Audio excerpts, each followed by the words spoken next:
그럼에도 불구하고 하나님이 나를 그 어머니, 그 아버지에게 낳게 하신 이유가 있을 텐데 그 불편한 마음이 아니라 감사의 마음이 내 마음속에 싹틀 수 있는 시간 되게 하여 주옵소서. 이제는 찾아갈 부모가 없는 이들도 있습니다. 그럼에도 불구하고 그분의 유업이 내 삶 속에 펼쳐질 수 있도록 그분들이 하고 싶었던 것, 내가 그분들에게 하지 못했던 것, 그 일들을 묵상하며 해낼 수 있는 저들 되게 하여 주시옵소서. 감사합니다. 고마우신 예수님 이름으로 기도드립니다. 아멘. 아멘. 오늘은 베드로전서 2장 말씀을 중심으로 공경이라는 주제로 이야기를 좀 나눠보려고 합니다. 베드로전서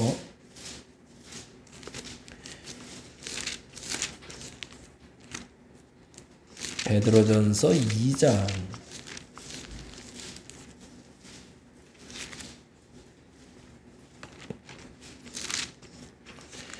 17절 말씀이 됩니다.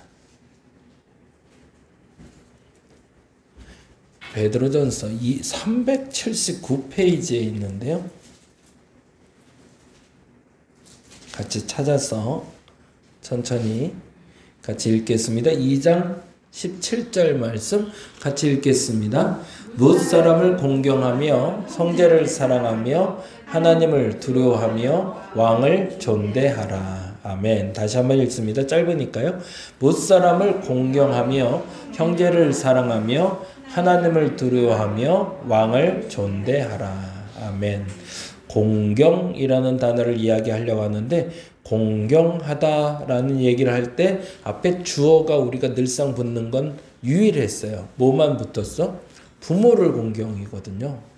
근데 오늘 본문에서는 다른 의도로 사용하고 있습니다. 뭐라고 되어 있죠? 무사람을 공경하라고 되어 있어요. 그러면 유대인이 말하는 공경은 우리가 생각하는 거하고 조금 다른 의미를 갖고 있겠네요. 그래서 오늘 그 얘기 조금 좀 해보려고 합니다. 공경이란 단어가 한자로 역시 풀면 역시 한자말이 재미있어요. 한자말을 한번 풀어보죠. 그리고 한번 찾아보겠습니다. 공경할 때 공자는 공손할 공자가 됩니다. 근데 이 공손할 공은 함께 공자와 마음심이 합해져서 만든 글자입니다. 그래서 함께 공자가 위쪽에 있고 마음 심자가 밑에 있죠. 그래서 조상 혹은 하늘과 땅에 제사를 지내기 위해서 손으로 제물을 올릴 때 갖는 경건한 마음의 태도를 말합니다. 어떤 형태냐면 그러니까 마음은 가슴에 있다고 보고요. 마음은 가슴에 있다고 보고 두 손을 모아서 이렇게 올려진 상태. 그거를 한자로 만든 게 공자입니다. 그래서 공손할 공자는 마음을 모아 두 손으로 올려드리는 자세를 말합니다. 공경할 경자를 쓰는데 그래서 공경이라고 하는데 공손할 공자와 공경할 경자를 쓸 때 경자 역시도 두 글자가 합해진 겁니다. 진실로 구자, 진실하다라는 구자와 칠복이라는 단어인데 복은 우리가 아니라 복장할 때 의복하는 복을 얘기합니다. 그러니까 진실로 옷을 이라는 단어인데요. 다른 말로 하면 의관을 잘 갖추어 누군가를 공경하는 마음 자세를 말합니다. 그러니까 공과 경이라는 합성어가 합쳐진 공경은 하늘과 땅 그리고 조상신에게 제사를 지낼 때 갖는 경건, 말 그대로 마음을 두 손으로 모아 드리는 내적인 공경하는 마음과 또 하나 외적으로는 의관, 옷을 잘 갖추어 입은 상태를 말한다는 거죠. 그래서 공경한다라고 얘기할 때 이 말을 지금은 이런 식으로 조금 어렵게 표현했지만 뭐냐면 내적으로나 외적으로나 동일해야 된다. 이거 언행일치라고 그러죠. 말하는 것과 행동하는 것이 같을 때 진실한 공경이라고 말할 수 있다라는 겁니다. 부모에게 효도해야지 라고 그래서 부모님 복 받으세요 라고 말만 할 것이 아니라 부모에게 진정한 복 받을 수 있는 일을 해 드릴 수 있는 게 공경이라는 거죠. 하나님을 공경한다라고 하면 난 하나님을 믿어요, 하나님을 공경해요라고 말만 해서 되는 것이 아니라 하나님을 공경하는 삶의 자세와 태도와 실천이 있어야 그것이 참다운 공경이라는 거죠.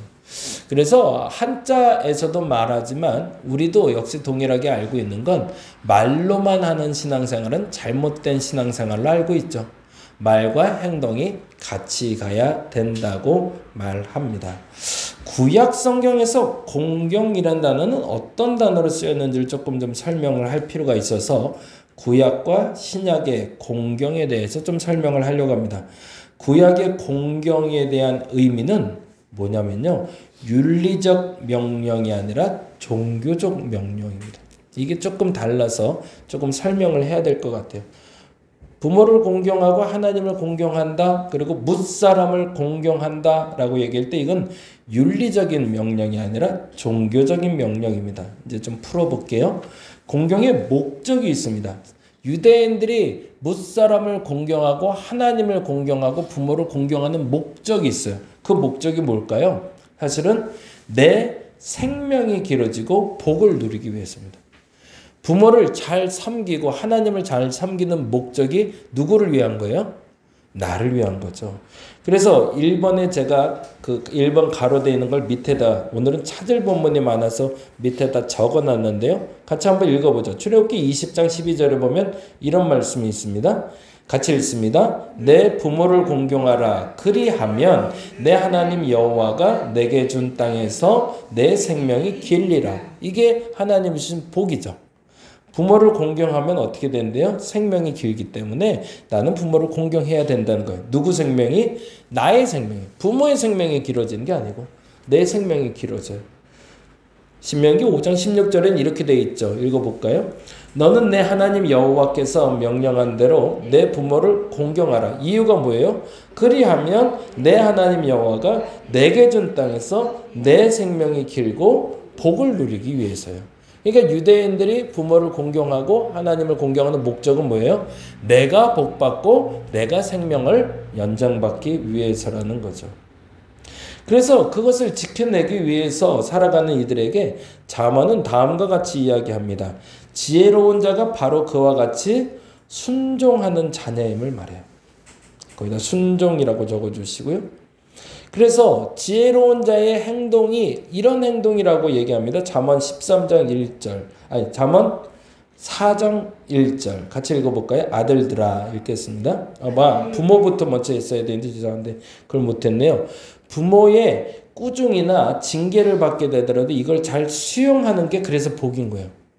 그러니까 부모의 꾸중이나 징계에 내가 반항하기 시작하면 뭐가 문제가 생기는 거예요? 내 생명이 짧아지고 내가 복을 잃게 되니까. 그래서 부모가 꾸중이나 징계를 하더라도 수용해야 된다고 하는데, 그래서 2절에 4장 1절에 이렇게 말하고 있습니다. 잠언 4장 1절 읽어볼까요? 아들들아 아비의 훈계를 들으며 명철을 얻기에 주의하라. 이유는 왜요? 내 생명이 길기 위해서, 내가 복받으려고. 6장 20절 읽어볼까요? 내 아들아 내 아비의 명령을 지키며 내 어미의 법을 떠나지 말고. 왜요? 내가 복받으려고요. 잠언 23장 22절 뭐라고 됐죠? 너를 낳은 아비에게 청정하고 내 늙은 어미를 경히 여기지 말지니라. 부모를 위해서가 아니라 나를 위해서. 이게 이들의 목적지예요. 다시 한번 볼게요. 그래서 지혜로운 자가 바로 그와 같이 순종하는 자녀임을 말한다라는 부분, 잠언 13장 1절 볼까요? 지혜로운 아들은 아비의 훈계를 들으나 거만한 자는 꾸지람을 즐겨 듣지 아니하느니라. 그러면 이들에게 있어서 지혜로운 자는 뭐예요? 내 생명을 늘리고 복받는 사람들인 거죠. 여기서 지혜로운 자는 부모를 잘 섬기는 자가 아니에요. 부모를 잘 섬겨서 내가 복받는 사람들이죠. 또 볼까요? 15장 5절 같이 읽어볼게요. 아비의 훈계를 없이 여기는 자는 미련한 자요 경계를 받는 자는 슬기를 얻는 자리라. 무슨 얘기예요? 앞서 말씀드린 대로 부모를 통해서 네가 복을 받을 수 있는데 바보같이 왜 그것도 못하냐라는 얘기인 거죠. 그 다음에 또 하나 볼까요? 네 번째인데요. 거기 써있는 부모 공경을 명령을 거역하는 경우에, 예를 들어서 내가 부모가 말씀하시는 것을 거역하면 이렇게 된대요. 어떻게 된다인지 그것이 가져올 결과를 다음과 같이 말합니다. 10장 1절 뭐라고 되어 있죠? 솔로몬의 잠언이라 지혜로운 아들은 아비를 기쁘게 하려니와 미련한 아들은 어미의 근심이니라. 이렇게 보면 부모가 중심인 것 같아요. 그런데 그 다음에 보니까 이렇게 되어 있는 45장 10절 볼까요? 이사야. 아버지에게는 무엇을 낳았소 하고 묻고 어머니에게서 무엇을 낳으려고 해산을 수고를 하였소 하고 묻는 자는 화 있을진저. 무슨 말이에요? 그렇게 부모에게 대들다가 너 복이 달아나. 누구의 복이 달아나는 거예요? 내 복이 달아나는 거예요. 또 하나 볼까요? 19장 26절 읽어봅니다. 아비를 구박하고 어미를 쫓아내는 자는 부끄러움을 끼치며 능력을 부르는 자식이니라. 20장 20절도 읽어보죠. 자기의 아비나 어미를 저주하는 자는 그의 등불이 흑암 중에 꺼짐을 등불이 흑암 중에 꺼짐을 당한다는 게 뭘까요? 죽는다는 얘기죠. 그러니까 내 생명을 지키기 위해서 나를 지키기 위해서 내가 복받기 위해서 그들은 부모를 공경하는 것을 익숙하게 그들의 윤리 규정으로 가지고 있었던 거죠. 그게 실질적으로 구약 성경에서 말하는 부모를 공경해야 되는 목적지로 그리고 있습니다. 다음 장 한번 볼까요? 그런데 그러한 이들에 대해서 신약에선 완전히 그 개념을 바꿔버리는 단어가 나오고 있어요. 같이 한번 볼까요? 3번이라고 되어 있는 뒷장입니다. 신약 성경의 공경 보겠습니다. 앞서 말한 대로 유대인들이 공경하는 이유는 하나님 앞에서 내가 복받기 위해서입니다. 그러니까 부모가 중심이 아니에요. 그래서 부모를 정말 공경하려는 게 목적이 아니라 부모를 통해서 내가 복받는 거예요. 근데 여기서 하나를 더 설명해야 되는 게 있는데, 그래서 유대인들에게 공경의 목적지는 하나님으로부터 복받는 종교적인 명령이 기준이었던 겁니다. 그러니까 윤리적으로 그분들을 내가 공경해야 돼서 공경하는 게 아니라 하나님이 내게 복 줄 걸 알기 때문에 하나님을 잘 섬기기 위해서 부모에게 잘해야 되는 거죠. 이건 어찌 보면 굉장히 잘 가르친 것처럼 보여요. 그래서 하나님 앞에 잘하는 것이 부모에게 잘하는 것이고 부모에게 잘하는 것이 하나님께 잘하는 것이라고 설명할 수 있는 아주 단순한 논리로도 펼쳐갈 수 있습니다. 근데 문제는 다음에서 발생을 했거든요. 그래서 예수님이 이 개정을 완전히 바꿔놓으세요. 신약의 공경 개념은 이렇게 바뀝니다. 종교적 명령이 아니라 윤리적 명령으로 바꿔버리세요. 이 얘기를 이제 조금 더 할게요. 예수님이 오신 목적을 이렇게 설명합니다. 굉장히 재미난 단어가 나오는데요. 마태복음 10장 35절 같이 한번 읽어볼까요? 마태복음 10장 35절 5번에 있습니다.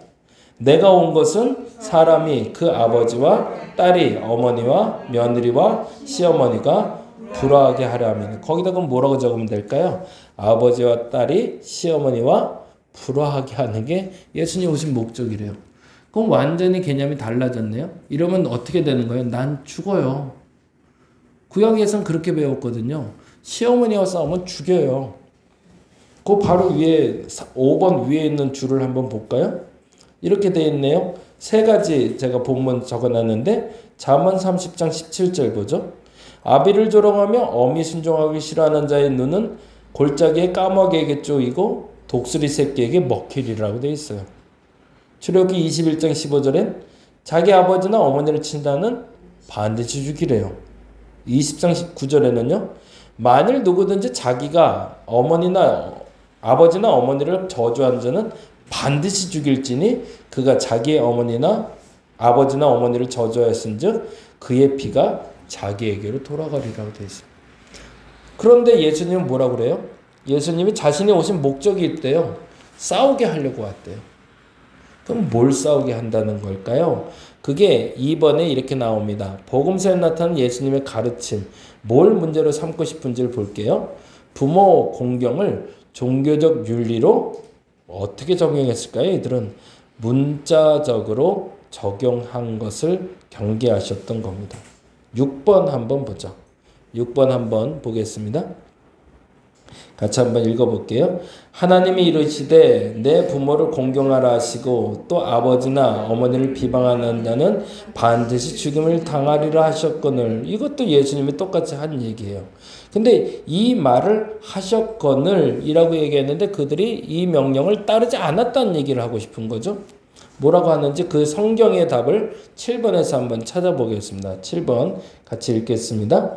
모세는 내 부모를 공경하라 하고 또 아버지나 어머니를 모욕하는 자는 죽임을 당하리라 하였거늘 너희는 이르되 사람이 아버지에게나 어머니에게나 말하기를 내가 드려 유익하게 할 것이 고르반 곧 하나님께 드림이 되었다고 하기만 하면 그만이라 하고 자기 아버지나 어머니에게 다시 아무것도 하여 드리기를 허락하지 아니하여 너희가 전한 전통으로 하나님의 말씀을 폐하며 또 이 같은 일을 많이 행하느니라 하시고 이제 설명을 좀 할게요.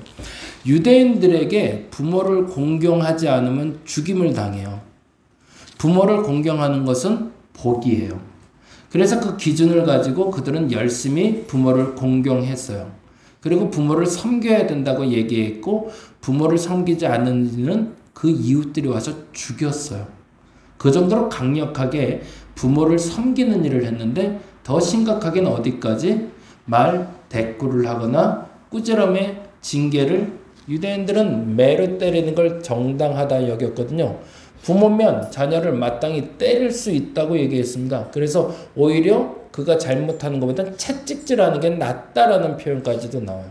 그 정도로 부모가 자녀에게 막 해도 자녀는 부모에게 대들거나 심지어 부모를 멸시하면 안 된다고 배웠습니다. 이유는 내가 복받으려고. 그러다 보니 그들이 법을 조금씩 바꾸기 시작해요. 아까 말한 대로 그게 단지 부모와 나와의 관계가 아니라 어디에 있어요? 하나님과 나와의 관계 속에 하나님이 주신 복을 받는 게 목적이다 보니까 그 사이에 법을 하나 만들어 버렸어요. 하나님께 드리며 이것은 부모님께 드리는 것이라고 말하면 부모에겐 안 줘도 되는 거예요. 다시요. 세뱃날이에요. 설날이 됐어요. 근데 설날에 예를 들자는 거예요. 설날에 부모님께 세배를 하잖아요. 그리고 이제 나이가 먹으면 부모에게 세뱃돈을 받는 게 아니라 세뱃돈을 드려야 되잖아요. 근데 어느 날 세뱃돈을 드릴 돈이 적어요. 근데 어떻게 하냐면 하나님께 부모님께 드리는 용돈이다라고 감사헌금을 내면 그게 하나님께 드리는 게 아니라 부모에게 드리는 걸로 인정해 주겠다는 거예요. 그러니까 언제 가는 거예요? 주일날 가서 이건 부모님께 드리는 감사 예물입니다. 그리고 부모 이름을 써서 헌금하고요. 그리고 부모한테 가서 내가 하나님께 헌금을 냈기 때문에 당신에겐 줄 게 없어 라고 말했다는 거예요. 이해가 잘 안 되세요? 다시 한번 잠깐 설명을 해볼게요. 예, 조금 더 쉽게 설명을 해볼게요. 아니, 이게 이해가 안 됐을 수 있어요. 충분히. 예를 들자면 그런 거죠. 예를 들자면 떡이 10개가 생겼어요. 떡이 10개가 생겼는데 원래 부모를 주려고 갖고 왔어요. 근데 유대인들의 법에는 뭐가 있었냐면 하나님께 드리는 것이 곧 부모에게 드리는 것이라는 율법이 있었던 거예요. 그러니까 하나님께 와서 떡 10개를 드리고 감사예물로 근데 거기에 기도 제목은 이렇게 쓴 거죠. 이건 부모님께 드리는 것이라고. 그리고 교회에다 갖다 놓고 갔어요. 그럼 부모에게 가져갈 게 없잖아요. 그런데 부모에게 가서는 당당하게 말하는 거예요. 내가 당신한테 줬는데 어디 갖고 왔어? 교회에다 내가 그렇게 얘기하고 왔어. 그리고 끝내버리는 거예요. 그거를 정당하다고 얘기하고 점차 그 법이 확산되면서 어디까지 하냐면 부모를 멸시하는 법으로 가버렸던 겁니다. 그러니까 부모에게 가는 건 하나도 없는 거예요. 오히려 뭐만 있어요? 교회에만 부모 이름으로 재산이 쌓이기 시작하죠. 예수님이 이걸 보다 못해서 이 제도가 고르반 제도였는데 이건 잘못된 거야 라고 지적하시는 거예요. 어버이날이 되면 어버이날 카네이션을 달아드려요. 근데 자녀들이 와서 오늘 내가 카네이션을 부모에게 달아드려야 되는데 이게 카네이션을 하나님께 드리면 이건 부모에게 드리는 거하고 똑같다는 거예요. 그래서 교회 와서 카네이션을 놓고 가요. 그리고 부모에게 가서 나 교회에 카네이션 내고 왔는데 왜 당신 나보고 또 달라고 그래? 라고 얘기했다는 거예요. 말도 안 되는 얘기를 하고 있는 거죠. 근데 이 말도 안 되는 얘기를 너무 당연시 여겼던 거죠. 왜? 하나님이 우선이니까. 하나님께 드리는 거니까. 이게 말도 안 된다고 생각하는데 이 법을 우리는 거꾸로 적용하는 데가 있어요. 어디냐면 자녀에게 적용해요. 자녀의 이름으로 헌금하지 않으세요? 어렸을 때 가끔 그런 거 해보지 않으셨어요? 우리 아들 이름으로 우리 딸 이름으로 11조 감사해요. 애들이 그걸 할 여력이 안 되니까. 그러고 나서 나는 뭐라고 얘기해요? 교회 와서는 내 자녀가 낸 헌금이라고 얘기해요. 그게 자녀가 낸 헌금일까요? 아니에요. 그건 내가 걔 이름을 적어서 낸 거지 걔가 낸 헌금이 아니에요. 더 정확히 질서적으로 표현하면 그러면 훨씬 더 이해가 되실 것 같아요. 우리 동민이가 어렸을 때 박 권사님이 어렸을 때 꾸준히 11조를 했어요. 근데 동민이 이름으로 11조를 했어요. 동민이가 돈 벌기 전에. 그건 동민이가 낸 11조일까요? 박 권사님이 낸 11조일까요? 박 권사님이 낸 11조예요. 동민이 이름으로 생명책에 쌓이지 않았다는 얘기예요. 그건 내가 단지 자녀를 위해서 기도하면서 거기다 쌓아놨던 것뿐이지 제가 낸 돈은 20살 될 때까지 한 푼도 없는 거예요. 근데 실질적으로 우리는 어떻게 생각했냐면 그 헌금이 동민의 이름으로 쌓였다고 착각을 하는 거죠. 그리고 네가 그렇게 많이 쌓아놨으니까 이제 네가 복을 받을 거라고 얘기해요. 안 돼요. 그건 그에게 돌아갈 복이 아니에요. 오히려 그를 위해서 기도했던 내게는 쌓일 수 있겠죠. 근데 그의 신앙에는 하등 도움이 안 된다는 거죠. 그래서 어렸을 때부터 11조 교육이나 감사 생활에 대한 교육을 반드시 필요합니다. 왜요? 스스로 신앙생활을 하게 만들어야 되거든요. 근데 그 금액이 적고 많음을 떠나서 부모가 대신해서 하는 것들이 너무 많아요. 지금은 돈 얘기를 했지만 또 다른 얘기를 하자면 기도도 마찬가지. 자녀들을 위해서 부모가 반드시 기도해요. 안 하는 부모는 없어요. 그래서 내 기도 시간을 놓고 기도할 때 예를 들어 1시간을 기도한다면 자녀들을 위해서 한 20분 기도해요. 남편을 위해서 20분 기도하고 갔어요. 그래서 마음이 편해요. 내 자녀를 위해서 20분이나 기도했고 내 남편을 위해서 20분이나 기도했으니까. 그래서 그 기도가 내 자녀가 한 거라고 착각을 해요. 근데 절대 그렇지 않다는 얘기죠. 돈으로 얘기해서 고르반, 그리고 부모에게 드리는 공경이라는 이름으로 고르반이 이름이 있었지만 그게 유대인에게 잘못된 법으로 존재했던 것처럼 지금 한국 사회에는 잘못 존재하고 있는 법이 남의 이름으로 드리는 헌금이 쌓이고 있다는 거예요. 결코 그 사람이 복받을 헌금이 아니라는 얘기입니다. 이 부분에 대해서 우리가 착각하지 말아야 돼요. 그래서 어렵지만 힘들지만 스스로가 신앙생활할 수 있는 교회를 만들어내야 됩니다. 그리고 성도들을 만들어내야 돼요. 그래서 종교적으로만 잘하면 나는 사회에서도 잘하는 사람이라는 착각이 있어요.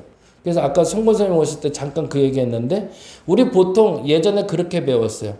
예를 들어서 집안일이 있고 교회 일이 있어요. 그럼 뭐부터 해야 돼요? 우리 배운 건? 당연히 교회 일에 해서 집에서 김장해요.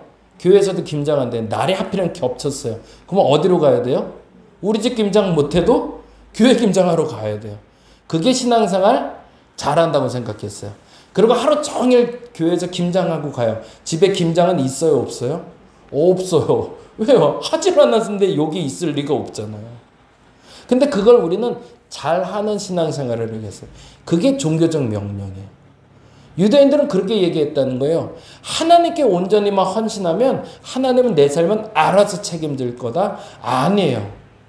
하나님께 하는 만큼 내 자신을 위해서도 최선을 다해 살아야 내가 복을 받는 건데 내 것을 하지 않고 종교적인 명령으로만 따라가는 그리스도인들이 있더라는 거죠. 아쉽지만 되게 어려운 부분이에요. 오늘 제가 1988 그 드라마를 계속 보는데 그게 왜 요즘 다시 보이나 몰라요. 덕선이가 참 예뻐요. 덕선이가 참 이뻐서 또 보게 됐는데 나중에 덕선이랑 결혼한 애가 태기란이랑 결혼을 하게 되더라고요. 이제 기미가 보여요. 아직까지는 제가 답을 못 봤어요. 이제 마지막 회를 봐야 되는데 결론을 보면 태기란 애하고 결혼할 것 같아요. 근데 결정적인 순간이 나와요. 드라마에서. 어떤 장면이냐면 덕선이가 이제 다 컸어요. 88년에 고등학생이었다가 94년에 이제 스튜어디스가 됐어요. 근데 남자를 사귀었는데 남자랑 헤어졌어요. 소위 말해서 뭐라 그래요? 버림받았어요. 남자애가 원래 여자친구가 있었는데 걔하고 양다리 걸치다가 결국엔 덕선이를 버려요. 아니 그래갖고 애들이 같이 콘서트를 보기로 했는데 덕선이가 콘서트를 가야 되는데 남자친구가 안 간다고 그러니까 얘는 표가 날라갔잖아요. 그래서 집에서 그냥 허름한 옷 입고 앉아 있다가 엄마가 콩나물하고 돼지고기 사오라고 그래서 나와요. 근데 나오는데 하필은 그 동네 그 불알 친구들이 다 나와 있는 거예요. 야, 너 오늘 콘서트 보러 간다는데 왜 안 갔어? 그랬더니 얘가 뭐라고 그러냐면 갈 거야. 가야 되는데 내가 지금 막 방방 뛰어야 되기 때문에 이렇게 편한 복장 입고 왔어. 그렇게 얘기해요. 그리고 나서 콘서트장을 가요. 근데 문제는 뭐예요? 나 혼자 들어갈 수가 없잖아요. 근데 그 사실을 택이라는 친구가 알고 달려가요. 그래서 덕선이와 그 콘서트를 보고 나와요. 근데 그 다음 장면에 뉴스가 나와요. 택이라는 친구가 바둑을 두는 친구인데 얘가 바둑 중요한 경기가 있는 날이었어요. 그리고 그 시간에 바둑 경기를 했어야 돼요.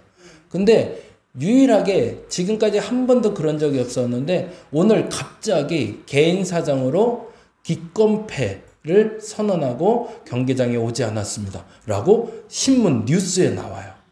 그 시간에 얘는 뭐 한 거예요? 태기는 덕선이랑 콘서트장에서 콘서트 보고 있었던 거죠. 왜요? 태기에게 소중한 건 지금 기권패보다 덕선이가 더 중요하니까. 알았던 거죠. 무엇을 지켜야 되는지. 그렇게 선택했을 때 그는 더 가치 있는 걸 얻는 겁니다. 근데 그 얘기를 우리는 약간 꼬아놨어요. 그래서 하나님께 잘하면 기권패했던 나도 다시 회복시킬 거라고 착각하게 만들어놨어요. 그래서 나는 하나님을 위해서 모든 걸 다 포기해도 된다고 생각해왔어요. 이 얘기를 다시 한번 정리를 할게요. 신앙생활은 하나님께만 오직 믿음으로만이 맞을까요? 행함과 같이 가는 게 맞을까요? 행함과 같이 가는 게 맞습니다. 근데 우린 오직 믿음으로만만 말해왔던 거예요. 그래서 기도하면 된대요. 그래서 병폐가 뭐가 나왔죠? 암이 걸렸는데 불치병에 걸렸는데 아니면 당연히 병원 가면 고칠 병이 걸렸는데 병원에 안 가요. 누가 고쳐준다고? 하나님이 고쳐준다. 그리고 앉아서 뭐 해요? 기도해요. 그리고 기도하는 사이가 이제는 병원 좀 가면 안 될까 그랬더니 그건 믿음 없는 소리라고 얘기해요. 그러다가 결국에 죽는 경우도 있어요.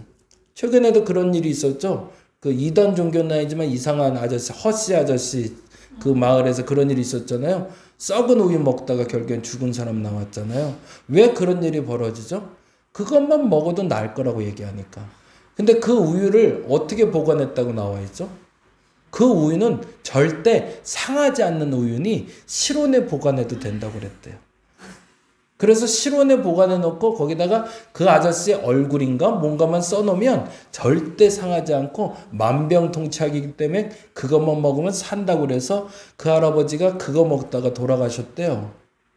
말도 안 되는 바보 같은 짓이죠. 근데 그 바보 같은 짓을 우리도 가끔 한다는 거예요. 믿음으로 된대요. 믿음으로만 된대요. 안 돼요. 고르바니 그 얘기예요. 하나님께만 공경한다고 얘기하면 부모는 공경하는 거래요. 아니라는 얘기를 하고 싶은데 그 얘기를 애둘러 말하지 않고 대놓고 얘기하신 겁니다. 그게 오히려 차라리 그렇게 하는 것보다 니네 엄마랑 싸워. 니네 아빠랑 싸워. 그게 맞는 거야. 채찍질을 들고 엄마가 달려들면 그 채찍으로 너를 못 때리게 맞고 엄마가 왜 나를 때려야 되냐고 당당하게 맞서. 그게 맞는 거야 라고 예수님은 얘기하고 싶었던 거지. 이제는 좀 이해가 되셨을 것 같아요. 어떤 얘기를 하고 싶은지. 다시 한번 볼게요. 신약의 공경 개념은 그래서 1번부터 다시 한번 볼게요. 신약의 공경 개념이 바뀌었습니다. 종교적 명령이 아니라 윤리적 명령이 우선이라고 얘기하고 싶으셨던 거예요. 너희들이 생각할 때 이성적으로 이건 아니다 싶으면 하지 말라는 겁니다. 납득되지 않는데 그게 믿음으로 가능할까라고 착각하지 말라는 얘기입니다. 그래서 그런 일이 벌어진다면 아버지와 딸이 시어머니가 같이 불화하는 게 맞다는 겁니다. 엄마가 아빠가 엉뚱한 종교적인 신념을 가지고 나를 끌어가려고 한다면 그 신념과 싸우라는 얘기입니다. 너 주일날 놀러가서 다리 부러진 거야. 이런 얘기하면 그거 아니야 라고 말할 수 있어야 된다는 거예요. 너는 주일날 맨날 그딴 짓 하니까 맨날 하나님께 벌 받지, 이런 말 하지 못하게 하라는 겁니다. 그렇게 종교적인 것이 절대시돼서 너의 윤리적인 개념을 파괴시키는 것이 잘못됐다고 얘기하는 거죠. 그래서 복음서에 나타난 예수님의 가르침은 다음과 같습니다. 부모를 공경하는 종교적 윤리로 문자적으로 적용한 걸 매우 경계하셨습니다. 문자적으로 읽지 말라는 거예요. 읽는 그대로.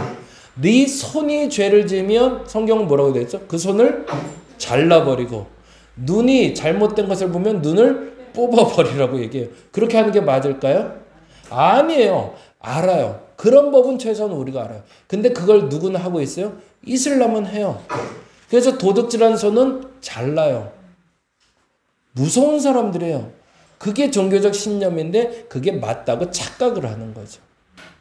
우리는 그 답을 성경에서 찾고 있습니다. 뭐라고 돼 있죠? 고르반이라고 해서 부모님께 드린 게 아니다라는 거죠. 부모를 공경하는 것은 부모 돌봄에 대한 실제적인 표현이 되지 않으면 그건 부모를 공경하는 게 아니라는 얘기입니다.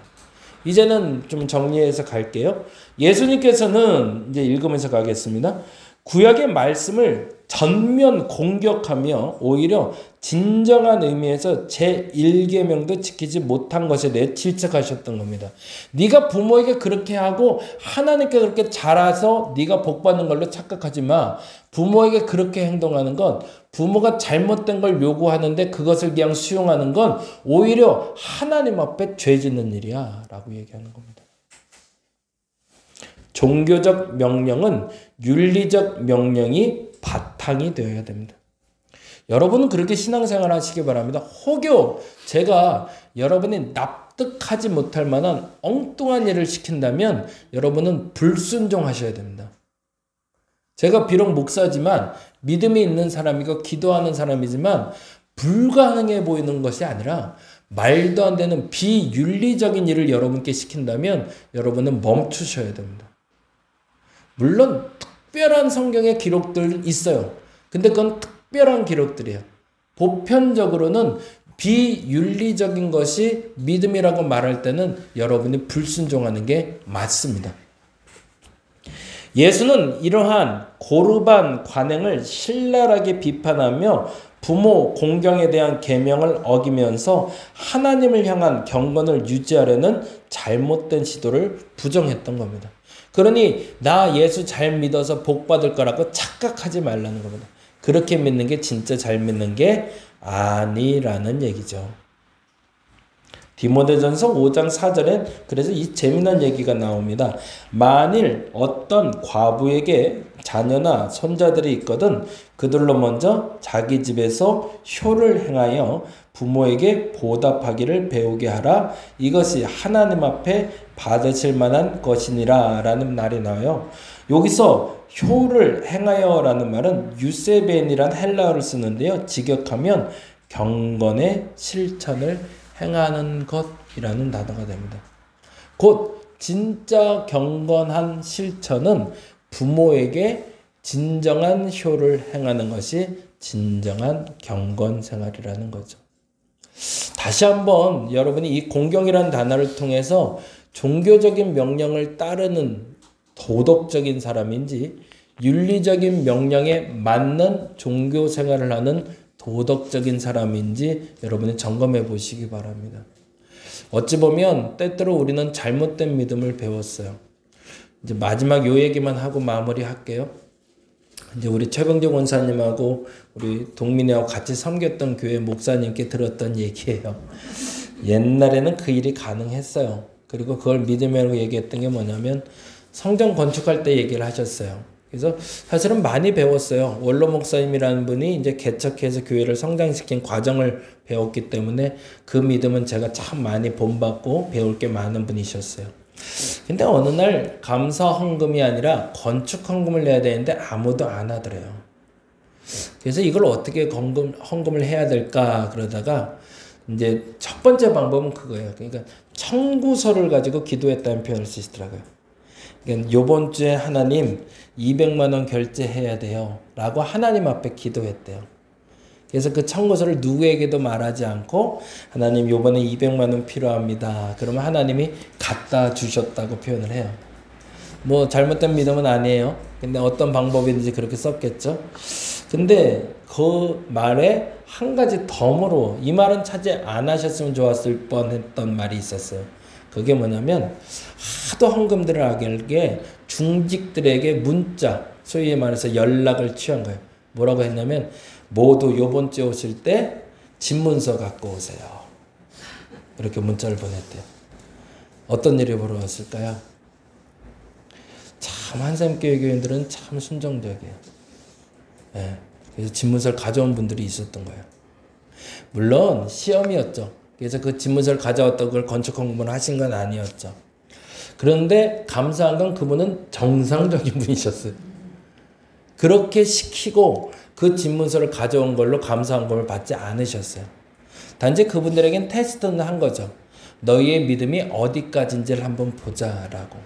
그래서 정말로 집문서를 가져온 몇몇 분들을 중직으로 세우는 결정을 하셨다는 얘기를 했어요. 굉장히 조심스러운 단어고 무시무시한 단어예요. 근데요, 여기서 물론 그분이 그 집문서를 다시 돌려줬기에 망정이지 만약 그 집문서를 들고 교회를 지었다면 저도 그 교회를 떠났을 것 같아요. 근데 한 가지 분명한 건 그렇다 치더라도 목회자가 성도에게 그렇게 불합리한 요구를 해서는 안 된다는 얘기죠. 근데 우리는 그거를 때로는 믿음이라고 그림자를 쳐놓고 아멘하고 순종하지 않는 이들을 오히려 비난한 일을 해왔다는 거죠. 다른 얘기로 하나 하면 조용기 목사님이 여의도 순복음교회를 지을 때 얘기를 그때 들었어요. 어떤 일이 있었냐면 정말 성전을 너무 거대하게 지었죠.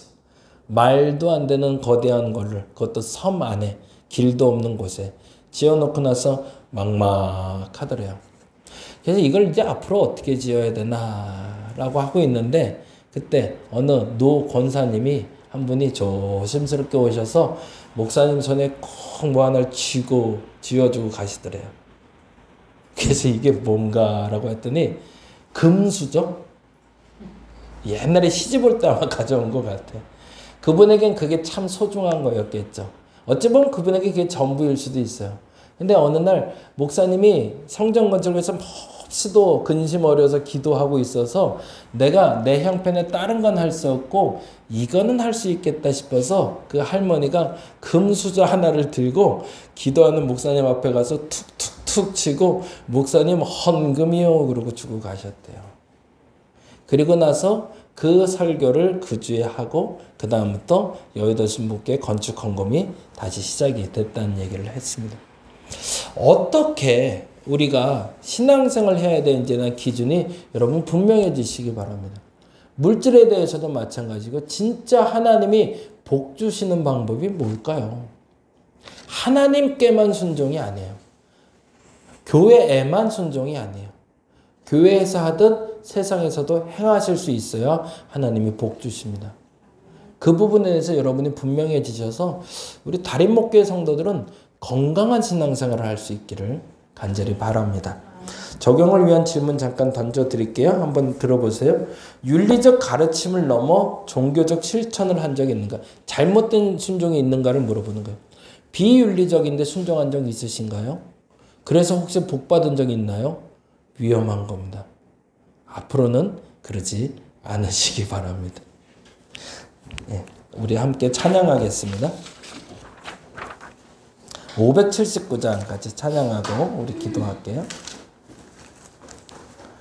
어머니 찬양인데요. 같이 한번 찬양하겠습니다. 579장. 어머니의 넓은 사랑.